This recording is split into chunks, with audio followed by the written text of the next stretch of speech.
Viens no pēdējo gadu invazīvākajiem kaitēkļiem Latvijā ir egļu astoņzobu mizgrauzis. Lai laikus konstatētu nevēlamā kaitēkļa klātbūtni, mežus ieteicams apsekot ne retāk kā reizi gadā.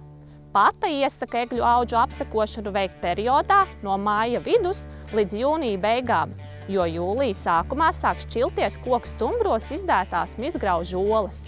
Svaigi invadētā egļu audzē pirmais pamanāmais bojājums ir mazi apmēram 1 mm diametrā caurumiņi egles mizā un gaiši mizas milti uz egles sakņu kakla. Ilgstošākas mizgraužu darbības rezultātā egle tiek novājināta pilnībā un zaudē dzīvotspēju, jeb nokalst. Šobrīd svarīgi ir pievērst uzmanību tieši nokaltušajiem, jeb invadētajiem kokiem un tos izstrādāt, lai koksni varētu realizēt un tā nezaudētu savu vērtību. Sazinies ar Pata meža apsaimniekošanas speciālistiem, lai noskaidrotu tālāko rīcības plānu.